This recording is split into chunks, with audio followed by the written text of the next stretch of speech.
I never did anything to harm my daughter or my granddaughter. The test is about to begin. Please remain still. Oh, man. Casey Anthony's Parents, the lie detector test. Watch now, only on A&E. And watch next day on the A&E app. Luxury is meant to be livable. Discover the new leather collection at Ashley with premium quality leather sofas, recliners, and more, all built to last. No matter how many spills, scuffs, or pet-related mishaps come its way, the leather collection at Ashley is made with the durability you need for the whole family. Shop the new leather collection at Ashley and find chairs starting at $499.99 and sofas at $599.99. Ashley, for the love of home. You can support this podcast at patreon.com/partnersincrimemedia. You've probably heard of Mace, the brand that invented pepper spray. Mace also has tons of awesome self-defense products. Pepper sprays, pepper guns, stun guns, personal alarms, and more. With Mace, you're prepared for scary situations like creepy parking garages or dark alleys. Visit mace.com and check out their combo kits. The Mace combo kit includes all the tools you need to protect yourself. To get 20% off your combo kit today, use promo code CRIME. Crime. Crime? Crime. Crime. Crime. Crime. Crime. Crime. Crime. Crime.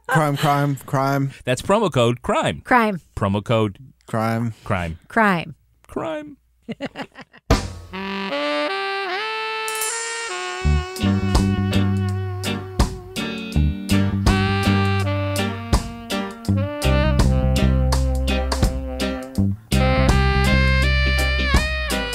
I'm Rebecca Lavoie, and this is Crime Writers On, the podcast about true crime, pop culture, journalism. And this week we'll talk about a podcast with paperback sensibility. Another true crime documentary goes Hollywood, and we'll zoom in on the return of HBO's prestige crime drama, True Detective Season 3. Joining me to get all that done and more is my real-life husband and true crime co-author, former TV journalist Kevin Flynn. Hello, Kevin. Good day. Evening. Rebecca? It's evening again. I'm sorry. I'm so disoriented. Disoriented because I'm celebrating that Patriots win in the Super Bowl. Oh gosh. Or because we're recording this really? before, or should I say, congratulations to the Los Angeles Rams on a game well played. Oh, poor known cheater Tom Brady. Didn't get it this time? Is that what you're preparing for? I'm absolutely not. I'm sure that we have another ring. I'm just saying. Cover the bases. It actually is impossible to get tired of Nobody who listens to this podcast cares about your stupid football team, Kevin. Nobody. That's right. I could care less. Also with us is journalist, true crime author, former defense investigator, licensed private investigator, certified cat lady, and chocolate-covered coffee bean addict. And Tom Brady fan. Laura Bricker. Hello, Laura. Hello. Yeah. So this afternoon, it was really freezing here. We're in the polar vortex. I stopped at the store and got these espresso coffee beans, and I like chocolate covered ones. Now, listen to me. I sound like I'm on crack. I cannot stop eating them. And then I had wine, and so this is going to be a fun night, folks. Yes, You're talking so fast. We're gonna be like one of those shitty crime and coffee bean podcasts. You know all those ones that are like that Johnny Wooder made fun of. Yeah, they're just so good and they're so small. And I got this new bowl from my FabFitFun box, which may or may not be in this week, and it is the perfect size to hold like a whole container of them. And it's mysteriously a deep bowl. Okay, Laura Bricker. I got it. Sexual fiend and coffee bean. Or my head may feel like it's like leaving my head right now. Also joining us is our resident Doubting Thomas, the author behind the noir novels known as the City Trilogy, and our own Patreon book club host, Toby Ball. Good evening, Toby. Can you live up to what Laura Bricker is laying down tonight? Rebecca, I'm not fixing to even try. Southern Toby is way slower. It's like Stephen Dorff has joined our podcast. All right. Well, I can't. You go on ahead, ma'am. Don't you worry, I will. I'll see you on the next lap. Oh my gosh. Crunching. Anybody who's just listening to this podcast for the first time tonight is like, who's been drinking the mace? Diet Mace. Mace with lime. All right. Well, Chipotle Mace. One thing I want to mention is that next week on the podcast, and I should just say, like when we say next week on the podcast, obviously because of what happened 2 weeks ago on the podcast, we are subject to audibles being called and doing different things if circumstances make that necessary. Oh my God, she's still chewing a coffee bean. But next week on the podcast, right now, we are planning on discussing the Ted Bundy tapes. And in our first block, we will talk a little bit about the podcast The Dropout, which is about corporate fraud and a young CEO who convinced a whole lot of people her company was doing hells more than it actually was. So right now, that is what's in the docket. All right, so Kevin, can you please read this for me to start off tonight's show? True Crime Update! Now, fellow panelists, you may remember the Netflix documentary Wild Wild Country that we reviewed on this show. That is the deep dive into Bhagwan Sri Rajneesh's 1980s cult. Now, it looks like there's going to be a movie about that story's most compelling and, to me, most likable character, Sheela. Or most hateable. Actress Priyanka Chopra says she's working on adapting the Netflix docuseries into a feature film that will focus on Sheela, the Bhagwan's cutthroat top aide who basically ran the cult from behind the scenes. Isn't that the actress who married one of the Jonas Brothers? Yes, she just did marry one of the Jonas Brothers, yes. Oh. And she's one of those like super she's a famous bonus people Jonas. Who's like, she's very famous, but I don't know why because I don't watch the thing that she's in. She's in that show Quantico, which I don't watch. Oh, yeah, it's on ABC. And she's famous for other things that I also don't watch. Every time I see like Priyanka Chopra, everyone's like, ooh, ooh, and I'm like, who is that? But apparently she's super famous and she is very suited, I think, to do this documentary because she's Indian and she's super interested in this story. You think she can deliver the line, tough titties? So, Kevin, do you think that we need a scripted version of the story? You are not as much of a Sheela fan as I am. What do you think? Oh, no, I think it was a fantastic story. So, yeah, sure, why not? I mean, why not do a dramatized version of that? I mean, it's fascinating. Toby, what do you think hopefully about... there'll be more sex than there was in the actual documentary because apparently they had a lot of sex and they just kind of glazed over that. Toby, do you agree with Kevin? There should be more sex. This should be scripted and we should, in fact, go see it. What do you think, Toby? All those things. Yes. No, I'm psyched. I hadn't heard that before, but it sounds great. I'll definitely go and see it. Toby, do you think that Sheela does stand up as the best character in that story? Like, looking back now, Wild Wild Country came out a few months ago, but like, she is the most iconic character from that story, right? Well, what's the competition? the Bhagwan himself, yeah. Who's just like, he seems to be in a stupor most of the time. Yeah. The mayor. And then there's that crying lawyer guy. Yeah. No, it's definitely Sheela. And then I'm having a hard time coming up. And then the Australian woman. It's either her or it's the guy, the former mayor who they were talking to. Yeah. The corrupt doctor who gives the shots. There's probably some good townsfolk that we forgot about. That's true. People with beautiful like mid-century modern furniture who live in that ranch. Mm-hmm.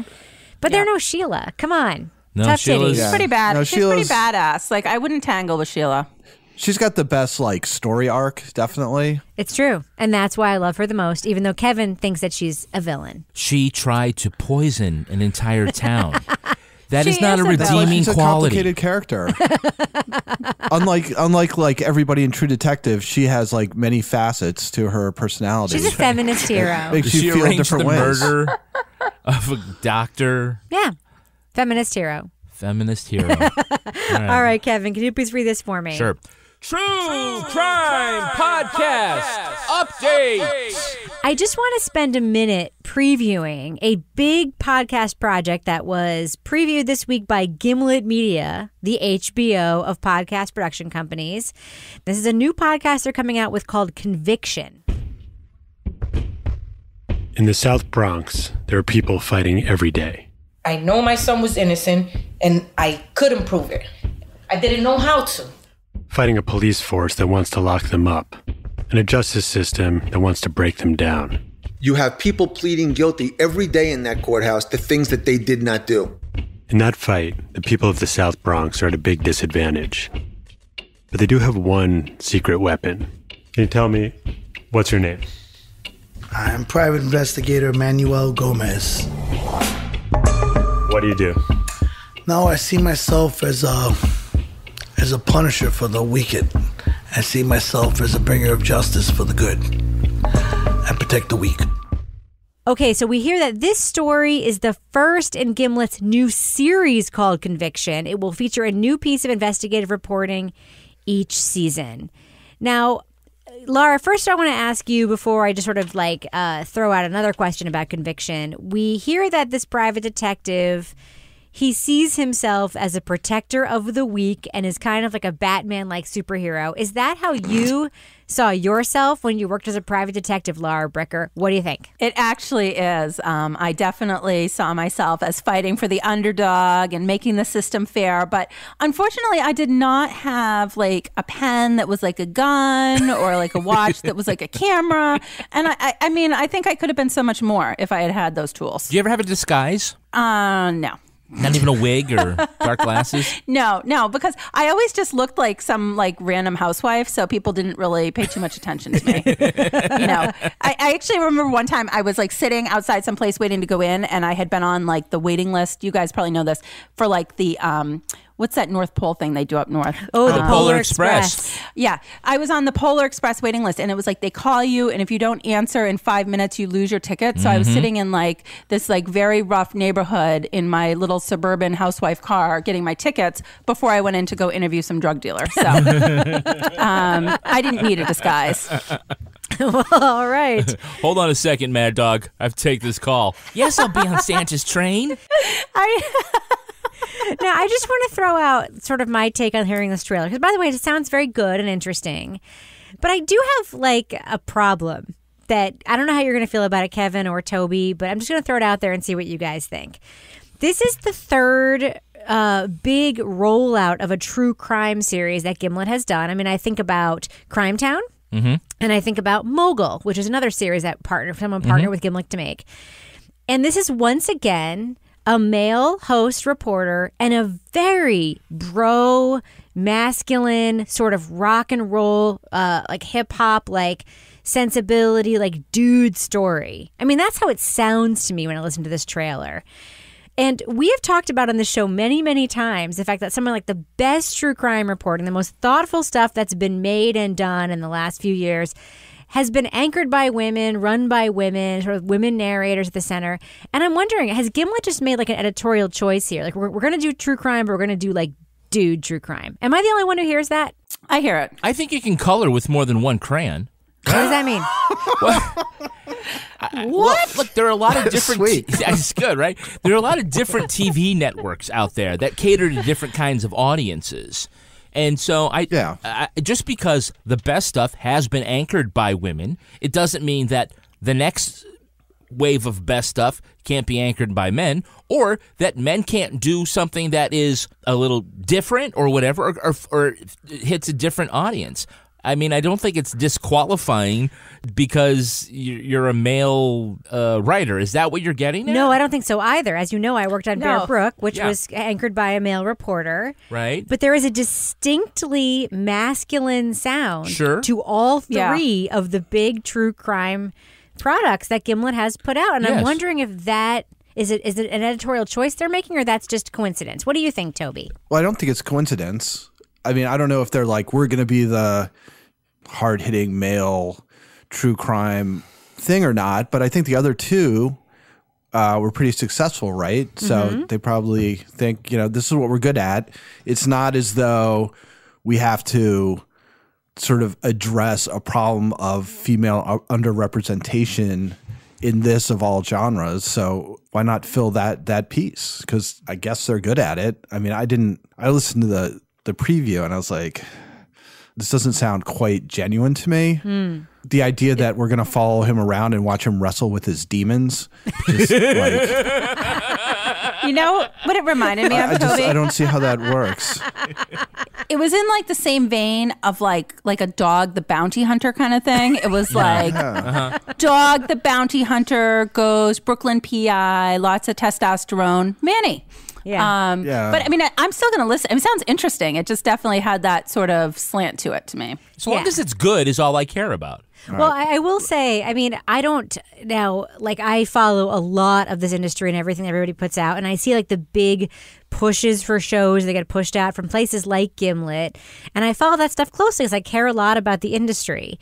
And this is the only thing that I find like a tiny bit troubling about Gimlet right now. And by the way, like I know they're making lots of stuff that's very inclusive. I know a lot of people who work there who work on a lot of different shows that are super interesting.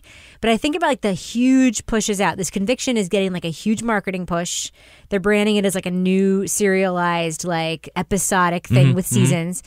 One of the things that came out last year that got like a huge branding push like this was The Habitat, which was reported by a woman, and was actually just about whether or not people hooked up inside of a tent, basically, is what it ended up being about. And I liked it, though. But I do hate seeing like the more substantive investigative reporting stuff. Like they seem to have branded that, like the Reply All, which is a substantive podcast, which does some investigative stuff and interesting reporting, also anchored by two men, mostly male voices on that show. I do feel like Gimlet is getting like a tiny bit bro. And like I want them to lean back the other way. I really do. Why do they need to? But why can't everybody they be doesn't both? have to do that, though. Yeah. I'm just telling you what I see and what would make me want to listen to it a little bit more. Look, there's Elmore Leonard, there's Raymond Chandler, there's Dashiell Hammett. None of those guys were writing in a time where women could have the opportunities they had. They're not good examples. But no. But there's also from that era, nobody. There's also Agatha Christie. Oh, please. No. I'm not saying like that eras. one? I'm not saying eras. I'm saying you're talking about style. Right. I mean, I don't know. I don't know if you need to solve all the gender problems in the world by just choosing who's going to have a good true crime podcast. But I'm saying, can just anybody make a really good one? Yes. I don't care what the style is. Yeah. I don't care what the subject is. I don't care who the executive producer is. Just make something. And if it sounds different, that's great. I think it's going to, I mean, Thank they you. do Toby's turn with out a me. good podcast. They Of turn course out he a good is. podcast, regardless of what it's about. But it won't be bad. Let's put it that way. It won't be bad, and there's probably like a huge HBO series deal in place. Look, if it sucks, it's not going to be because it was bro-centric. But I'll tell you, when I heard it, that was what stuck out to me. And that's all I wanted to say about it. I think the bro-centric like turf has been pretty well staked out at this point. It has. Yeah. They own it. No, they don't. our boy Payne Lindsay owns that. These guys are like, Oh my God. Can you imagine like a Toby. beautifully produced, like imagine if Gimlet decided to just go like straight up, like let's just grab the most popular thing and like the Gimlet like HBO quality podcast around Payne Lindsay. I would pay to listen to that. That would be amazing. All right, Kevin, can you please read another one of these for me? True Crime Podcast Update. There is a whole nother entrant into the true crime podcast field. Macmillan Publishing is out with Case Closed. The publisher seeks to use its true crime catalog as the source material for its new podcast. Case Closed positions itself differently in the true crime podcast market. There's a lot of true crime out there, but it seems like the most interesting cases always go unsolved. You invest your time in someone's story, only to walk away frustrated that the cops hit a dead end and the killer's still out there.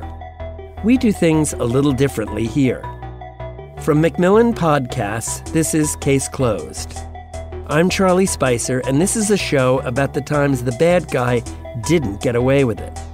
The times the good guys know exactly who the killer is, and how sometimes that's just the beginning of the story. So we're not going to review Case Closed, and we'll go into why in a minute. But I want to discuss this question with you guys. Are these stories, the stories of cases that have been solved, where the bad guys behind bars, are these the kind of stories that listeners want to hear right now? Kevin, what do you think? It's a good question because we have said many times that the pendulum has swung in what public taste are regarding true crime. When we started writing true crime books, the thing that people wanted and the things that publishers would publish, and I think this is an important point, are cases that have been fully adjudicated, and we knew who the bad guy was, and they got their comeuppance, and it was a complete story. And when something like Serial came on and was so unique, and it sort of left the idea that you could talk about a cold case or an unsolved case, and those were all the imitators after it, people loved that, and so the taste went there, and they would rather listen to stories about where the system failed as opposed to the time where the system worked. That's a big sea change. So, the question is, Yeah, do people want to listen to a podcast which is like that? Because I will also say that books, that true crime publishing is not like that with the same thing as podcasting. Right. It is not like here's a whole bunch of, with some exceptions, it's not a whole bunch of cold cases that have never been solved and we don't know who the killer is. Right. Yeah. So the narrator of this podcast, Charlie Spicer, I apparently am the only person on this panel who has no conflict of interest reviewing something that this guy has made and appears in. So I don't know anything about him. Okay. Macmillan, Charlie Spicer, there's a reason why we can't straight up review this podcast. And it's not contractual. It's more just sort of to be transparent, a previous contact situation. Yeah, right, Kevin? I'll say that Charlie Spicer picked up the paperback rights to Wicked Intentions, my first book. That's the only thing he has in my. But Charlie was the one who did it. Yeah. And Laura, you've also had contact with Charlie Spicer, right? I'll tell you. So he is the godfather of true crime book editors in New York. And when I got an agent and I was getting ready to try to do a proposal and sell a book, she was right off the bat, okay, we're going to see if we can get you in with Charlie Spicer. And guess what? He said no. But he's if you look at, the lists of true crime books that have sold, this guy buys all the true crime mass market paperbacks for the most part. He's the leading editor who picks it, but he's one of the few left. Yeah. There's a couple, but he's been there forever. Because I have a book in here and I haven't cleaned it out with my Marie Kondo cleaning yet from 1993 where he's talking, there's a chapter, it's editors on editing, and there's a chapter where he's talking about what they want in true crime books. And they want, lifestyles of the rich and famous. That's always big, but it is a case that's resolved. And I kind of wonder if, we're trying to harken back to a time in true crime that has come and gone, and they're trying to piggyback on the podcasting, industry, because that's where people are really consuming true crime now, to kind of revive that, or if that has already come and gone, and most people really, if they want to see a resolved case, they're going to turn on Investigation Discovery or Dateline or whatever, and that the book industry is different now. So it'll be curious for me to see how this kind of pans out. Now, Toby, you don't have a conflict with Charlie Spicer or Macmillan, or do you? No, but Macmillan published my first two books. Okay, so I think I can still talk about this podcast. Oh yeah. Okay, I can talk. I don't have a conflict. That was just my little connection. Yeah, no, I think we have to disclose that. It's just disclosure, not a conflict. So, Toby, what do you think of what Laura just said? There is an audience, maybe or maybe not, for basically what is a rehashing of a story that has already been written in a book where something bad happened and somebody went to jail for it, which used to be what true crime was. Something bad happened, here was the trial, and then somebody went to jail. Are we past that, Toby? What do you think? I don't think so. I haven't listened to all of Cold, for instance, but it seems like there have been more podcasts that have been stories that have come to their conclusion, and you kind of know. If you look, you can know what happened, and so they're just investigations into something that's already kind of done. And I think that was the same thing with Broken Hearts or whatever. I mean, you know what the conclusion is. So it's a little bit different than Serial or Somebody Knows Something and stuff like that, where it was we don't know what's going to happen and let's see if we can figure it out. But in the case of this, I mean, it's pretty clearly just an advertisement, right? I mean, it's just synergetic cross promotion out. Yes. And that was. I'm the editor, and I'm going to take some of the tape that she's got from her interviews for this book, and we'll throw it together, and it'll be a good advertisement. And I think I'm not saying that's bad. In some ways, I think it's if I'd written a true crime book like that and somebody wanted to make a 3-hour or whatever it's going to end up being, 2-hour promo podcast for it, where you're kind of telling the story in a cool way, I'd be all for it. I mean, I think that's fine, but that is what it is. But you're describing it from the author's perspective, Toby. If I made a book and someone wanted to either call the person who I interviewed for my book again and tape the conversation, and I couldn't tell whether those were original tapes or new phone calls they made of the same sources. Well, so yeah, does it matter? A woman's voice in the background. Right? Yeah, they were horrible Shannon tapes. And I did a blurb for one of Shannon Hogan's books too. No, Another I'm disclosure. not. This is not Shannon Hogan's fault. But I'm just saying, I don't think it's anybody's fault. No. But it's this is a commercial for a book. It's not, and I think that if you go into it as a podcast listener knowing it's a commercial for a book, and if you're not going to have the same experience of like listening to a story unfold because you're getting an editor telling what happens in the book and then playing tape of stuff that happened from the book. But that's a podcast. I don't think that... Is it? Yeah, well, it is. It's a combination. Sure. It could either be the most brilliant use of marketing or it could be the total skeeviest thing we've ever heard. But I will say that as an editor, I was kind of surprised that, I mean, Charlie Spicer has a very good narrating voice. He does a really good job hosting this.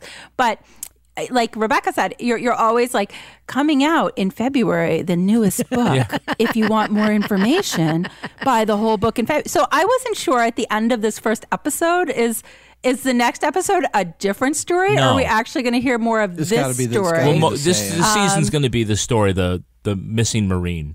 Okay, so it is interesting because it's like, okay, so why would somebody have incentive to buy the book if they're hearing the whole story in the podcast? I mean, like, because you're getting basically the narration in the beginning sounded exactly like the start of a true crime book. Well, the only thing I can think of, Laura, and I don't know this because we haven't published a book in a while, is that this may have been part of the publishing deal.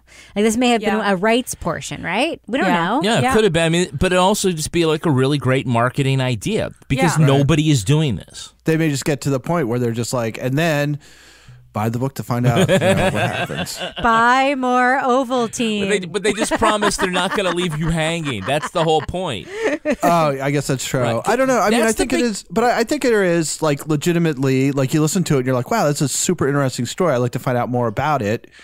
And then there's this book that you can buy to do just that. I think it could be done really well. I think it would be even, from my perspective, better if Charlie Spicer would talk a little bit about, you know, the writing and editing of the book and stuff. Like, I think if you could, like, as you say, Rebecca, like peel back the curtain a little bit on the process. If you combine those two things, telling the story and then also telling the story of what it was like to create the book, I think that would be a pretty cool podcast. So I don't think just like the mere like idea that you're putting a podcast to promote a book is necessarily bad. Right. But it would be cool if you did something cool with it rather than just kind of summarize something that's a little bit longer in the book itself. I don't disagree with you, Toby. We're hearing about all these sort of like multimedia deals now. Like think about Dirty John, which started as a Los Angeles Times article, then became a podcast, and then became both a scripted series and a docuseries. Like, right, but a story that has an ending, which a lot of podcasts don't. Correct. But the idea of doing things on those multiple channels is great. Yeah. My question is like, is this a podcast you'd want to listen to if you never planned on buying the book? Like that, I don't know. I'll tell you, I listened to the first episode. I mean, the discussion is not about this particular podcast. I know, but it's the idea of, is this a good area of source material? Right, but I can also say that I don't like the podcast. Like as a podcast, that's just my opinion. Okay, I'm comfortable saying that I that's wouldn't. Great. I mean, Charlie Spicer holds all these rights in our hands, and that you crush them, and you know we got kids going to college, and so that's fine. That's not reckless at all. I didn't write that book with you, Kevin. What can I say? Yeah, but see, like the Venn diagram of like true crime fans, where you have those who watch the TV networks and those that listen to the podcasts, those two things do not always overlap with those who read the books. Right.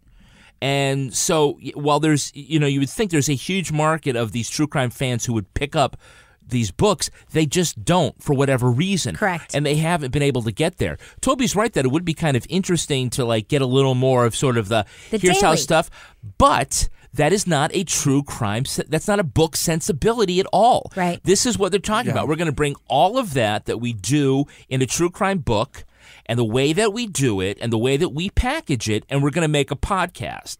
And it's going to be either... I don't think it's going to be like, oh, we're going to swing the pendulum back the other way. But it's going to be like, there is this offering too. And maybe it suits your taste and maybe it doesn't suit anybody's taste. But this is the kind of thing that we're going to do. We're going to try to sort of influence your taste, just like Daily Harvest does. Oh, just like that. Yes. When was the last time you ate a very nourishing breakfast? Oh, it's been a long time. I got to admit. Yeah. The best I can do is to get like the processed omelet. Yeah. Instead of instead of all the processed bacon and stuff that goes with it. Yeah. As I'm driving through the drive-thru. Yeah. I had like some sad bread and some sad like Nutella this morning. I really wanted a good breakfast. What's my alternative, Kevin? Well, Daily Harvest, oh, of course. Sign me up. Where do I sign up? Where do you sign up? You want me to skip to the end where I say go to daily-harvest.com and enter promo code CRIME? Crime, yes. Yeah, well, how about I tell you some of the other things here that we're Okay. contractually obligated to mention? Okay.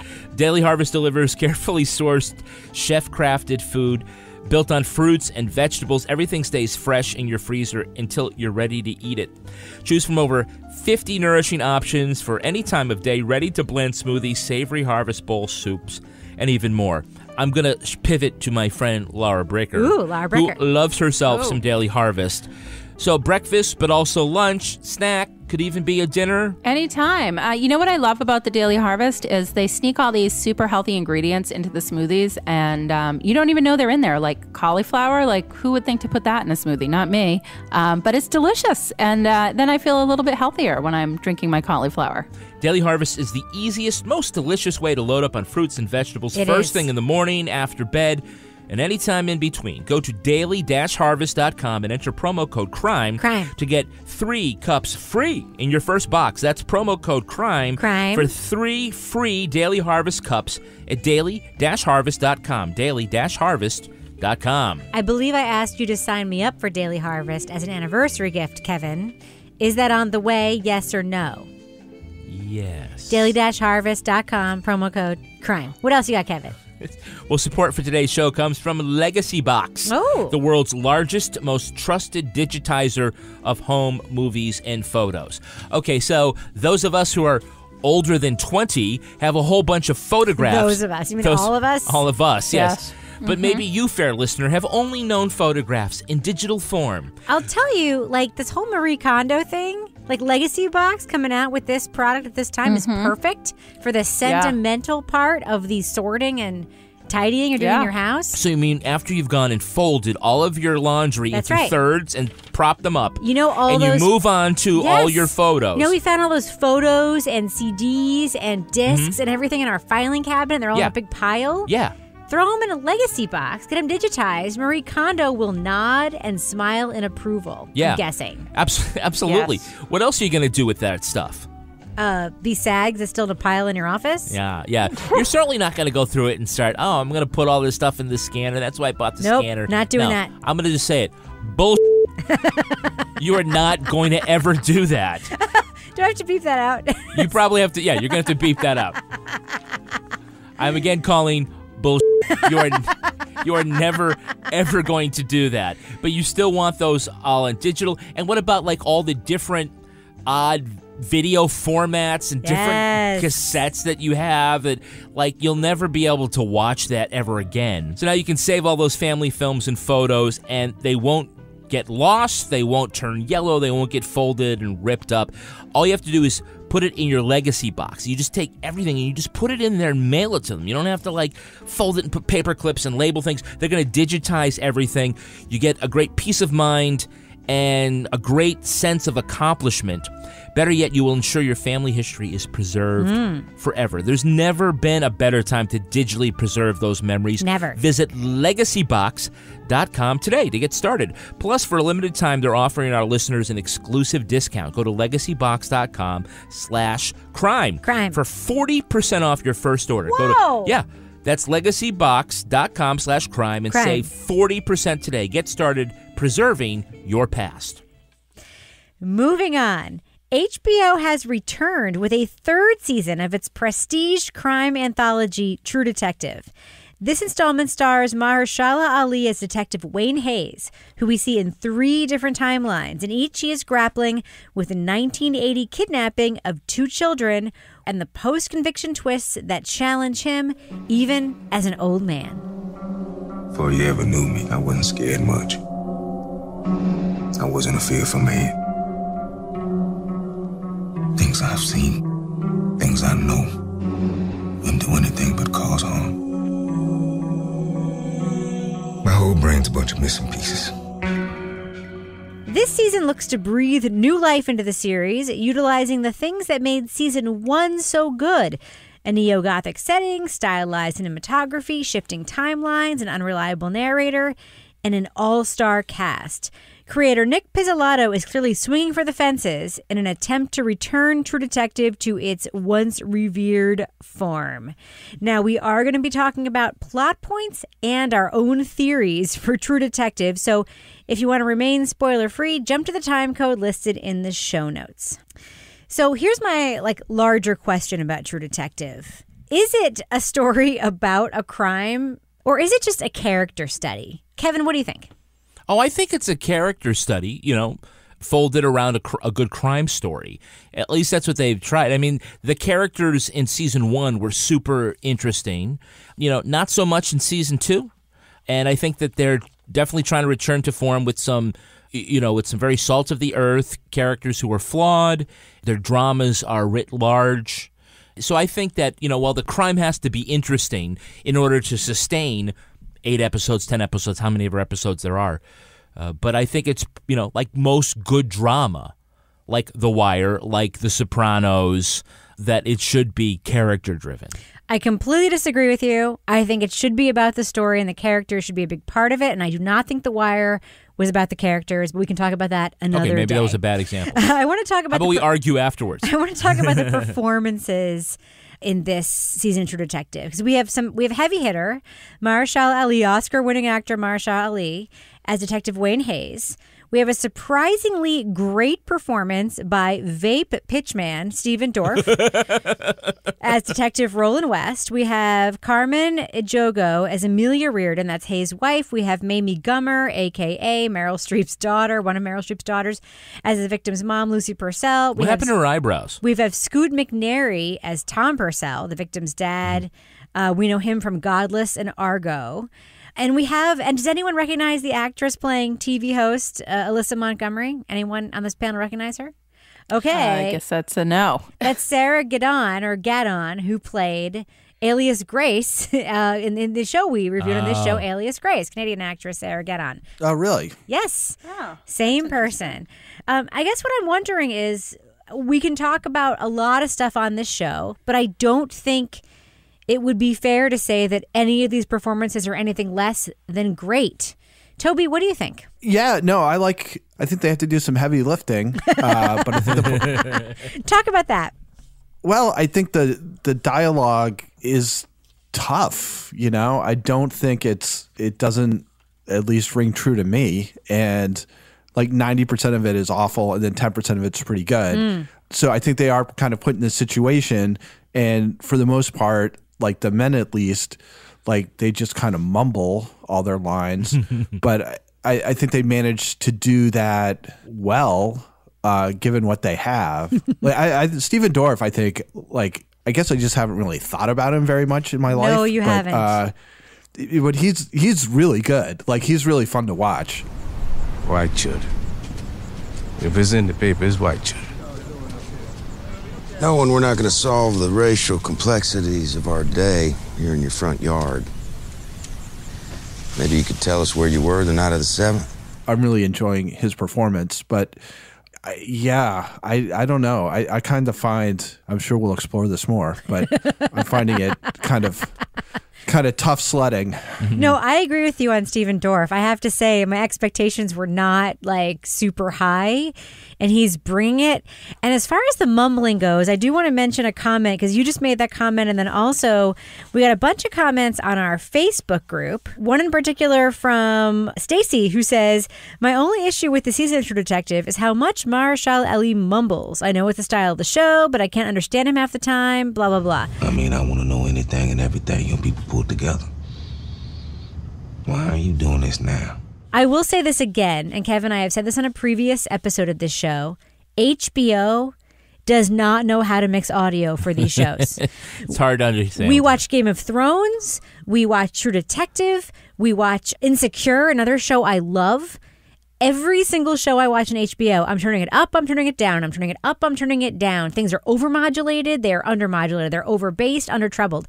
Whoever is doing sound design for these HBO shows, get your shit together. Or who's ever doing audio compression for their streaming and on-demand stuff, get your shit together. We cannot hear what people are saying. Am I wrong, Kevin? You're not wrong. It's not Mahershala Ali's fault. He is not mumbling. Well, just let him speak, for God's sake. It is HBO's fault. But you're right. That It's is like, the come on. character, though. And But it's like all of them. They're all like closed the caption. dad is like that. Both the detectives are like that. It's like It's the all Ozarks. these like sort of No one's happy. these very sort of like mumbled, significant like things that they say. It's I don't know. Every inch of that place is them kids. I can't be there. I can't sleep there. I just want to die all the time. What is frustrating, and I will give Toby credit, is that, we're going to get into this in a second, the uneven writing. There are some great pieces of dialogue that are the most mumbled pieces of dialogue in Like the your show. trials and vicissitude? No, like when the guy says to Mahershala Ali's character, like, How you gonna wear that badge? It's got a little clip on it. I mean, that was a great piece of dialogue. That's a good line, yeah. Anyway, so Laura, there are 3 timelines in this series. Yes. There's a 1990 timeline, there's the 1980 timeline, and then there's like the present day, in quotey quotes, timeline. And I think we're supposed to be able to tell the 80s one and the 90s one by Mahershala Ali's haircut, because in the old one he has like the all-over afro, and then the 1990 he has the high fade. The high fade. Are you The kid confused in at all? play. Yes. Are you confused at all by the timelines on the show and how the story is rolling out? Do you find yourself being able to track, or do you find that confusing? Well, it took a little bit to get used to. Once I figured out, yes, there's 3 timelines, and these are the people. And obviously, the one character has like a porn star haircut in the first timeline, and then not so much in the second timeline.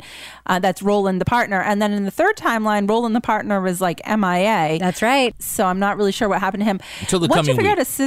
out you find a system, you can follow it. And I think that, for me, so far has been the most compelling part of this whole series is these 3 timelines. What I'm thinking at this point is, okay, so the guy in the third timeline has dementia, or does he?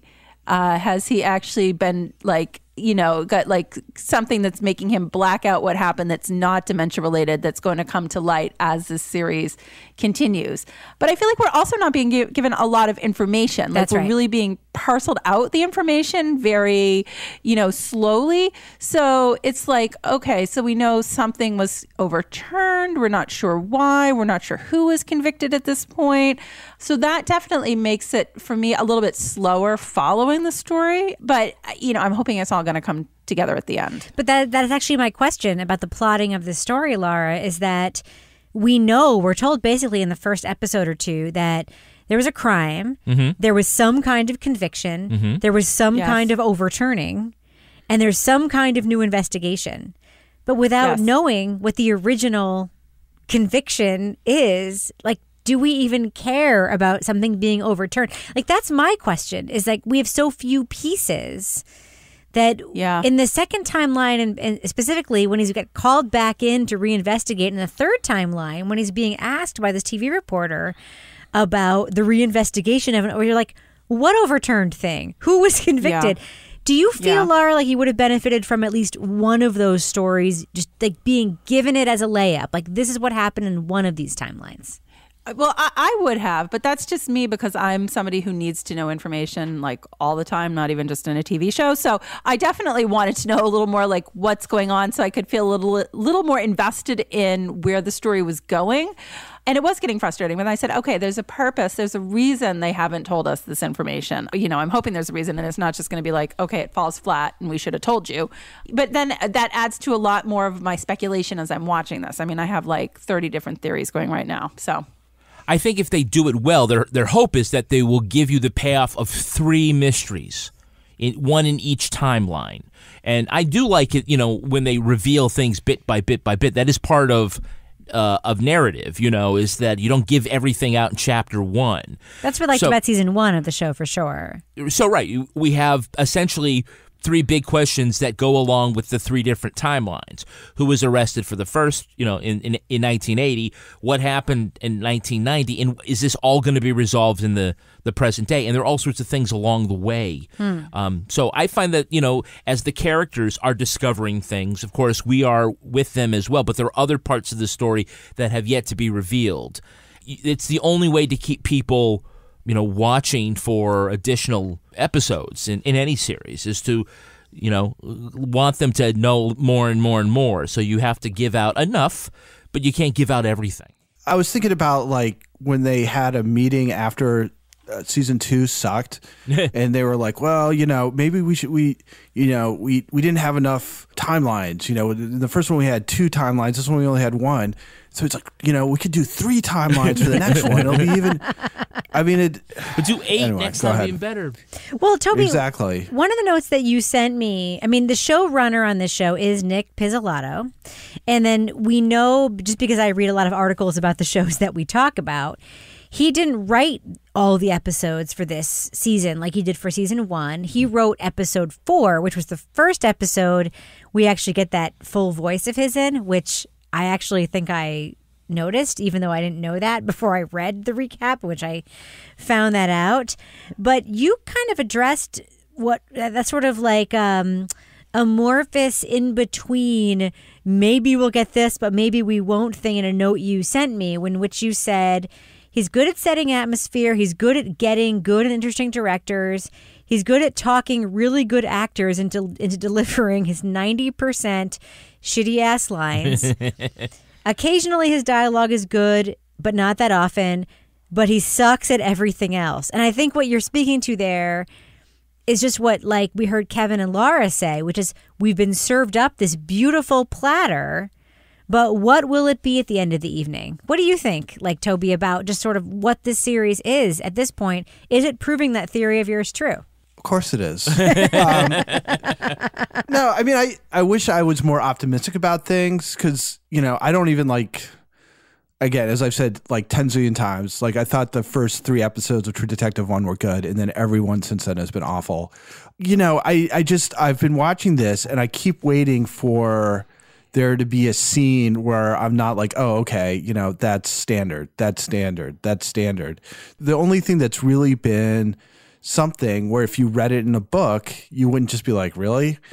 Is the scene where they find the boy and, they've got those weird little dolls and he's laid out and stuff. So that kind of atmosphere stuff, he's pretty good at, but there's no scene at which I ever feel oh, that's interesting, or oh, I haven't seen that before. It's scene after scene is derivative or cliched or something. Give us an example of a derivative and cliched scene.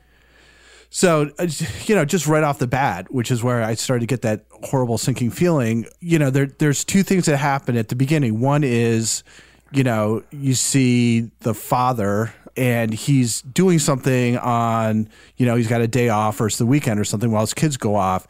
And it's well, what would be the most cliched possible thing to do for a Southern blue collar guy to do on his day off? Well, it's probably work on his car in his driveway with the hood up for hours and hours and hours, neglecting everything else. And then the first time you see the detectives, they're hanging out in lawn chairs, drinking beers in a dump, shooting at rats. Right.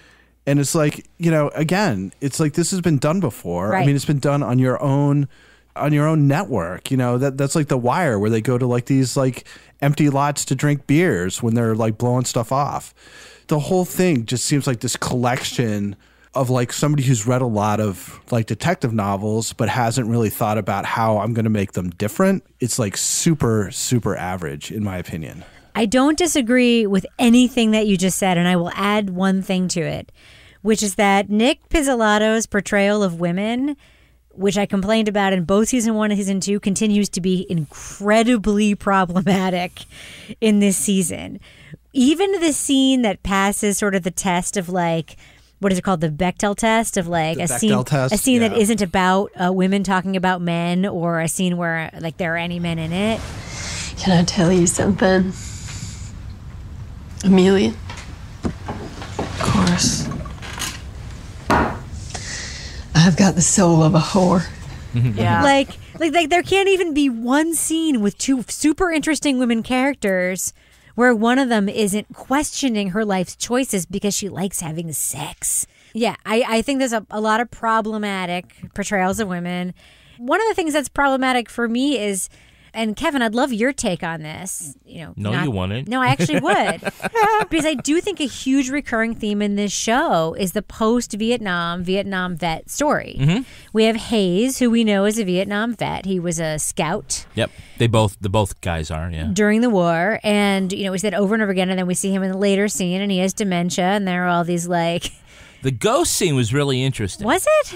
I thought it was. Or was it just weird? What did you think? Well, I mean, probably both, but did you notice there was some people in there who weren't soldiers? Yes. These were, like, quite literally the ghosts of who a man is haunted by or at that killed. age. Who killed, right. These probably represent, in some way, both metaphysical and symbolically and delusionally, the people whose lives he's taken throughout the years, who he is, needs to come to terms with. And there are obviously a lot of soldiers, from his time as, this LARP, this long-range reconnaissance guy. But there's also, which is tantalizing, is, a guy in a suit and tie, or a guy in a shirt and tie. Looks like Dorf, doesn't he? Kinda. Yeah. Yeah. Also, there's, a kid with long hair. Yep, one of the West Could Memphis be. No, 3 could be. kids. Right, could be. Yeah, the bike kid could be. I found that scene really interesting. This is also, a guy who has some kind of memory issue. But was it well done? That's a theme of this, is memory. But that's my question for you is this, and this I don't mean this to, I'm not trying to tell you that what you just said was interesting isn't interesting. Did you think that scene was actually well done? I mean, Toby made a really good point. He compared it to the dementia scene in Castle Rock with Sissy Spacek. Uh-huh. And sort of the way they portray dementia in that show is this, like, very multi-layered, confusing thing versus Mahershala Ali in a room in his house, literally surrounded by people in costume who are just standing next to him while he's looking out a window. I think Mahershala Ali's performance in that scene is what carries it. I mean, he's a, A-list actor, right? And I think that by not necessarily engaging with those things around him is what makes it interesting. Remember, he's a really great, unreliable narrator, and I love those kinds of stories. And obviously, what is around him, are we supposed to believe it's actually there? Is this all in his mind? And if that's all in his mind, are his remembrances of 1980, 1990 also accurate? All right. Well, let's just talk about some details of the story. Laura Brickerson, one of the side stories is Trash Man, Brett Woodward. Yeah. Another Vietnam veteran. He's the one who's picking up trash, who's maybe a witness to the crime, and who has this whole side story in the episodes. What do you think about this, like, sort of meandering side narrative that the show is bringing to us here with Trash Man? Well, I mean, obviously, the first thing that catches your eye is this whole, like, thing that he's, like, go-kart, like, trash cart that he's driving around. So you're like, okay, this is definitely like a True Detective quirky kind of thing that's going on here. But, as it goes on, I have to wonder if this is something that's kind of testing you a little bit, because you're watching these people that are assuming he's guilty. The townspeople who, like, beat him up with pipes and, like, assume that he's, like, a pedophile and all this stuff. But, I have to wonder in the end of all of this if he's actually the witness that knows what happened. And that's going to be the irony, is like they beat the shit out of him, but actually he was the good guy all along. So, Toby, another side plot. I don't want to call it side, because I think that all of these plots are meant to sort of tease potential suspects in the case. We're supposed to be now virulently, like, guessing, like, who did it, even though the show doesn't actually tell us to do that. That's what we're supposed to be doing. We have the 3 teenagers, Freddie, Ryan, and Jason. We see them at the beginning of the series in that purple bug. We see them throwing a lot of shade. We see one of them driving around on one of the kids' bikes, and then we see them sort of being brought in for interrogation. And this whole thing smells a whole lot like the West Memphis 3 narrative to me. What do you think of this side road in the story, Toby? Yeah, I haven't been, like, guessing, because He doesn't care. Yeah, it's hard for me to. I don't know. I mean, it just doesn't seem like there's enough there to really like get my interest or whatever, as compared to other things where you're like, well, it could be this guy, it could be this guy. This is just like, well, there he happened to be there and he had his fingerprints on the bike. Oh, I wonder if it was them. Yeah, I mean, whatever. I don't know. I mean, it's just like maybe it's these sort of troubled kids who go partying and, are mean to little kids. I guess it could be. I don't know. How do you feel about the Dungeons and Dragons potential story? I really hope the solution has to do with Dungeons and Dragons, because that would be. I don't think it does, though. I'm afraid I will change everything I thought about this if Dungeons and Dragons ends up being like the key, because it would be like just sort of the perfect twist. But again, I don't know with Pizzolatto, like he like brings stuff up that's kind of like, that's weird, and then it just doesn't go anywhere. You mean a peephole? Yeah, like the peephole with the cousin, like the racist lady who makes the dolls. Which, by the way, this is a typical Pizzolatto scene, right? Like this is how the writing of episode 4, which he wrote, was so much worse than the other episodes. So they have these couple of very interesting scenes where Mahershala Ali's character Hayes ends up being the bad cop, like in a bunch of scenarios. Like in that earlier episode, he beats up the dude. He's the one who's always bringing up prison rape as a thing in interviews, which is like, dude. Something happens to his career in those 10 years. Like, like he has sort of some surprising moments. But then they go to interview this like clearly racist woman. And she's like... Didn't recognize him. Negro man like yourself. He had a dead eye. Filmy, like a cataracts. And then he obviously knows she's racist, so he's trying to get her to say something else, like... Nothing about his face besides the eye. Handsome, ugly. Well, like I say, he was black. But is he good looking? Is he ugly? She's like, I just said he's black and he has like a dead eye. And I'm thinking like, but actually, even from a racist person, that's actually a super good description of a person. I think, yes. Like, do we need to know if he's good looking? Yeah, what do you want? That's right, yeah. I mean, if somebody literally has a dead eye that's all milky, doesn't that kind of negate whether or not they might be good looking? It's just poor writing. He's a handsome man with one eye. It stands out, Rebecca, when you see him on the street. Snap in his step. Yeah.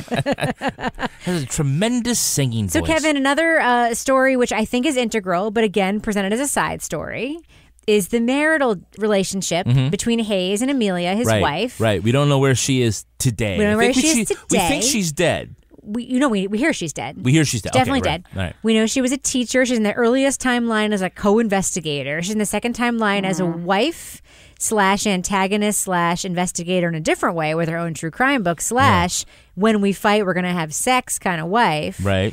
We had a very intriguing How come scene I can't get that? where they actually have like a hardcore marital fight that turns super weird. Yeah. Do not talk shit in my face and walk away. I don't want to be around you right now. You want me to leave you alone and stop talking shit? Because when you talk shit about me, I'm required to defend myself. How can you defend yourself? You can't defend yourself because you don't know what's wrong. Did the wife in your scenario play any part in the conflict, any role the last 10 years? Let go of me, Wayne. Stop talking shit about me. Or what? Well, I'm going to start crying. Well, I think this is, the creator trying to come up with a different couple. Again, not the same married couple. I'm married to a cop and you don't understand me. I think you always try to do something that hasn't been done before. And I can't say that, as far as that dynamic, well, we've seen different shades of that. Right. The thing that she's writing this book about his time. We've already established true crime writers, horrible people. Right. Horrible. We're all horrible. No, But here's a question. Charlie Spicer is waiting to buy her book. So in timeline 2, we know that she's written a true crime book about his case. Yep.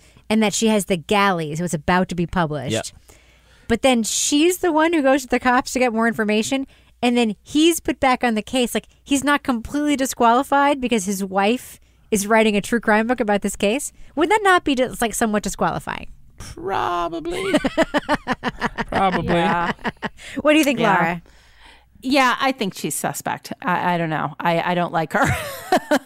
But yeah, it's definitely disqualifying. And it's definitely sort of sketchy in terms of, like, right from the beginning, you feel like, Are they really only married because she wanted to get to him to write the true crime book? I mean, is that really what was going on here? Or was there something more nefarious going on? Like she could be the killer? Well, that is I think she's yes. the killer. I That's- think she could be the killer. Laura, you are not alone. That theory has been put out there in many online articles about, is Amelia actually the killer? She's either the killer or she knows who the killer is, and the killer is actually the mother, who we see her having a little heart-to-heart with in the most recent episode. And like perhaps the mother who worked at the chicken factory gave her kid away to the chicken factory people whose granddaughter looked just like her who died. That's a weird. Who they met in the woods. Yeah, that's probably going to get fleshed out more, I would hope. Otherwise, it just becomes this weird tangent. Yeah. But the whole thing about the chicken factory and the owner, and it's a little sharp There's objects. something with the chicken factory, yeah. Yeah, he's off in Africa. Can we just say, like, this show borrows from so many things? Like, there's West Memphis 3 stuff. Yeah. There's any Vietnam thing you've ever seen stuff. And I know that it was, like, made contemporaneously with sharp objects. So, like, they obviously weren't borrowed, but it feels so borrowed to me, like over and over and over again. So it's like in Gone Girl, where she's not actually gone, but she fakes her disappearance. It's like you have to wonder if the missing girl whose fingerprints turn up all those years later was off in Africa, not really dead, but disappeared with the guy from the chicken factory. Yeah, or like in the Casey Affleck movie, Gone Baby Gone, where the girl was kidnapped. Great movie. And given to Morgan Freeman, where she would have had a much better life Spoiler alert. than being with her mom, Amy Adams. Amy Ryan. Oh, Amy Ryan, you're right. That movie is great. Casey Affleck is problematic, but we can go on record saying that movie is great. Titus Welliver's good. They put the plug in the jug. The thing that will finally will break my mind is if it ends up the solution is the same thing as the girl with the dragon tattoo and A Place of Execution, which is she's kidnapped to keep her from being sexually assaulted by her father. That's right. So somebody like took her away just to save her. Right, to save her, which is how Stieg Larsson stole from Val McDermid to make his big bestseller. Anyway, what were you talking about? It was super meta. I actually really wanted to hear all of your theories, and without having to ask you, you just gave them all to me. I also kind of buy into the Amelia as maybe villain theory that's been floated out there, and we did give ample spoiler warnings, so I don't feel guilty about saying so. Before we review True Detective Season 3, can I just like throw out a couple of comments our very smart listeners made on our Facebook discussion group? Mm-hmm. Katie, my childhood friend who I know in real life and love, says, Stephen Dorff was better than expected. I usually think of him as a low-rent Luke Perry, but have been pleasantly surprised. I think we all agree with that. Yeah. Anna Maria threw in a really interesting comment. She said, the show balances, quote, big hot-button issues in the 3 timelines, child abduction and murder in small-town suspicions in the 80s, wrongful convictions, questioning investigations in the 90s, and the true crime blog/documentary and the effects of memory in the present day. She's not wrong. Not wrong. And her question is, does the show balance them well, or is it trying to do too much? I think that's a super interesting question. And on that note, I'm going to say, let's do what we do and tell our listeners, if they haven't yet done so, should they check out True Detective Season 3? Thumbs up or thumbs down? Laura Bricker, caffeine-injected Laura Bricker, I'm going to start with you. What do you think? I'm losing my caffeine buzz. I'm going to say thumbs up because, season 1 was really interesting. Season 2, and we all know that. This is bringing it back, but it's a different type of detective story. It's a little bit slower in the way it's paced out. It's a little more nuanced. You have to pay attention. But I really think with 3 different timelines in the story, something really interesting, I have hope, is going to happen at the conclusion that is going to make this all worthwhile. Oh, you're so optimistic. Toby Ball, what about you? Thumbs up or thumbs down for True Detective Season 3? What do you think? I'm a thumbs down. The thing is that there are things about it that are good and interesting, but none of that has anything to do with the story or anything like that. Like, I would almost rather just put on some tunes and just watch it without the sound on. I don't see what there is to recommend the story. It just seems totally derivative and average and not very original. And with all the money and star power and effort that goes into it, it's just, it seems like a waste. But do you recommend it? Yeah. For you, Kevin, I hope you watch the whole thing. I'm going to do a weird thing, and I'm going to say I agree with everything that Toby just said, but I'm going to give it a thumbs up only because I plan on watching the rest of it with a hope that it saves itself, but I'm not like 100% sure it's gonna. And I would love to, Kevin, when it's all over in 4 weeks, just like maybe you and I could just check in with Laura if she keeps watching it and just say, like, what do we say now? Right now, I'm going to say I'm hopeful.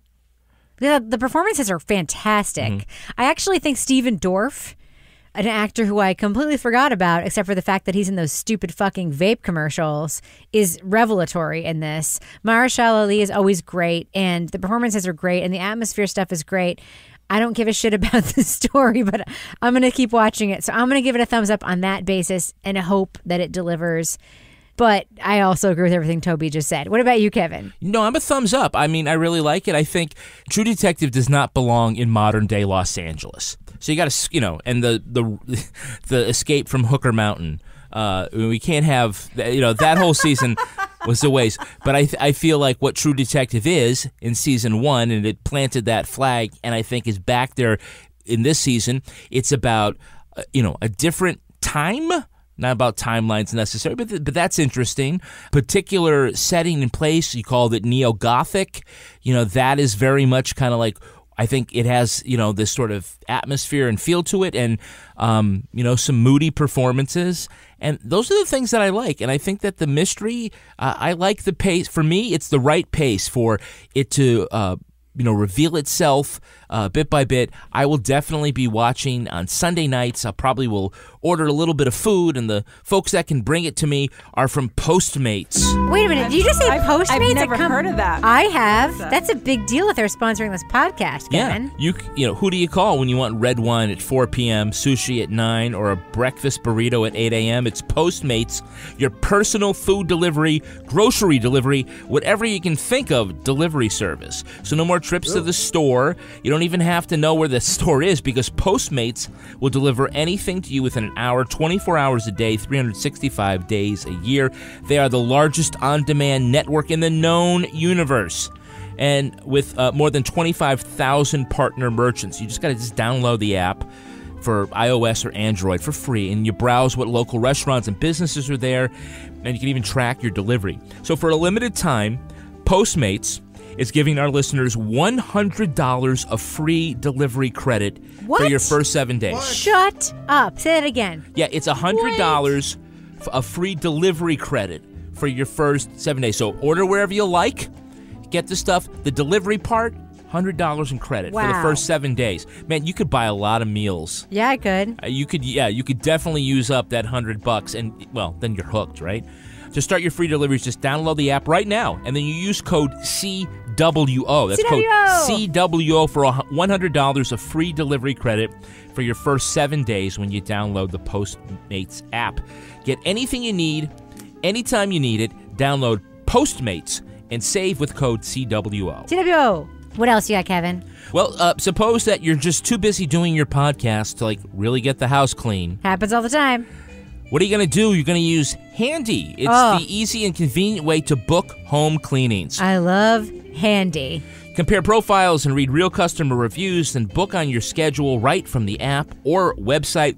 All of Handy's services are backed by the Handy Happiness Guarantee, and all pros on Handy are background checked.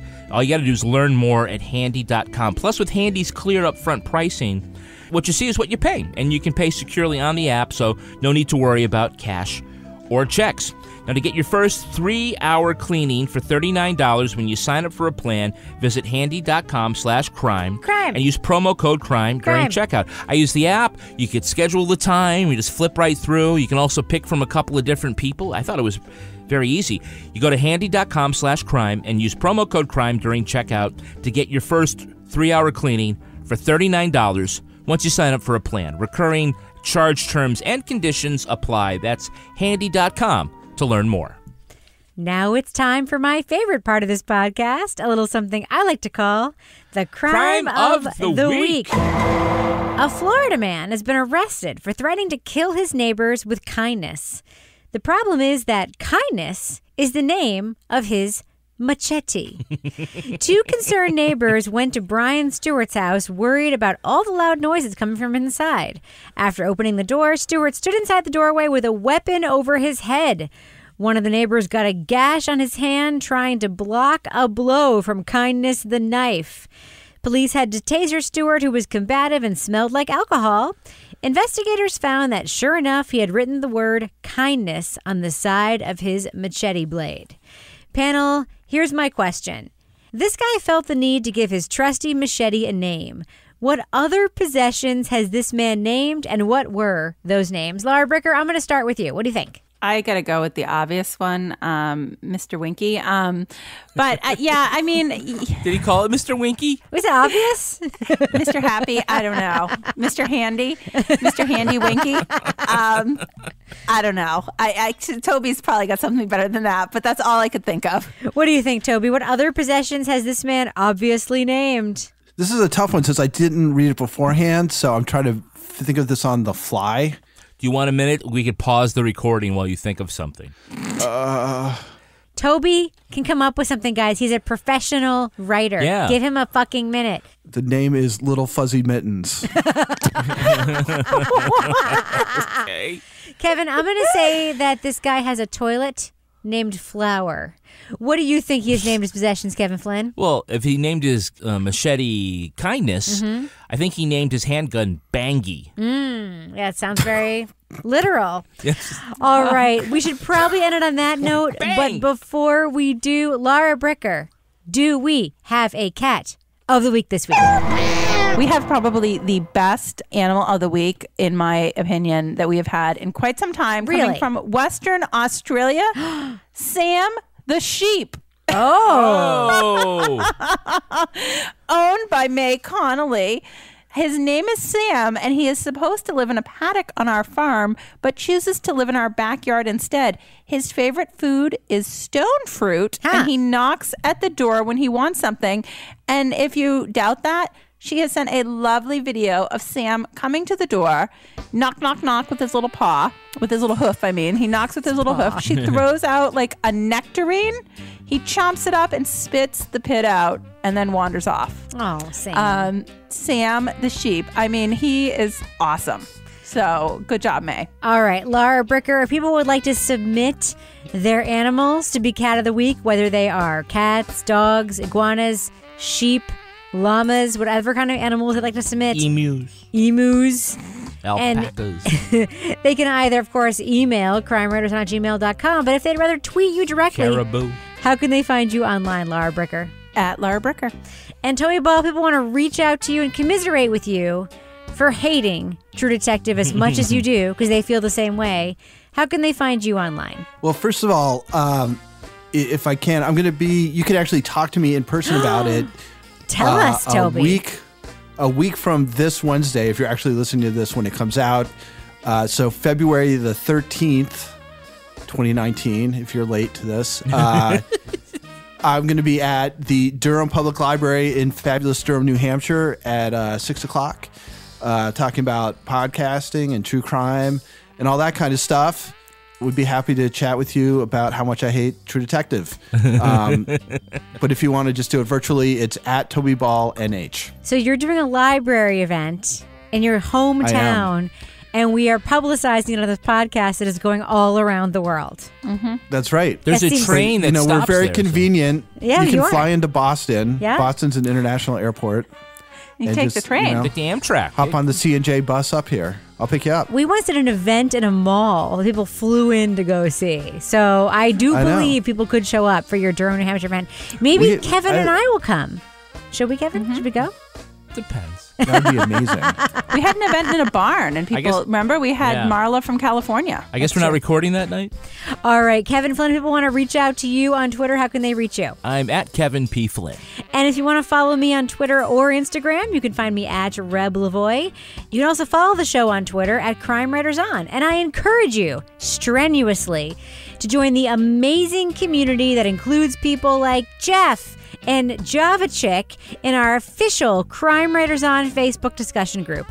We also have a regular old Facebook page. If you just want to follow us there, you can do that. Go to our website to sign up for our newsletter. That's crimewriterson.com.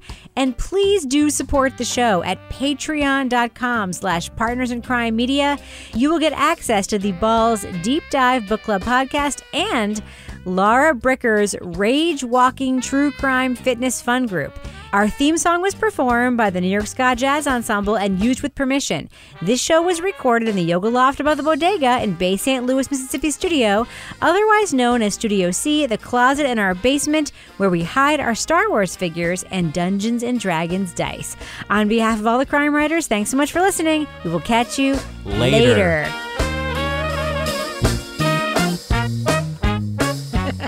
I really want a stun gun. That sounds kind of cool. Yeah.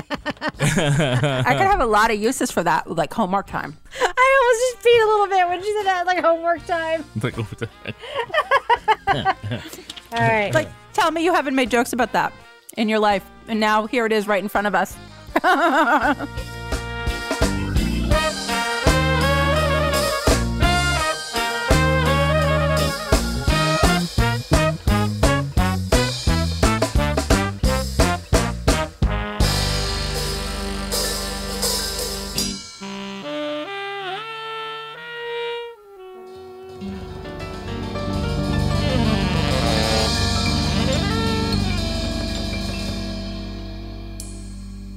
Partners in Crime Media.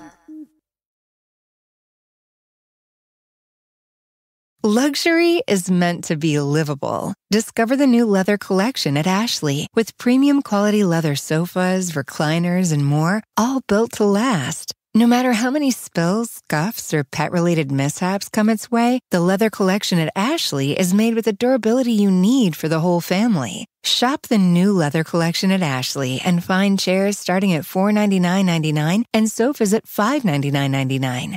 Ashley, for the love of home.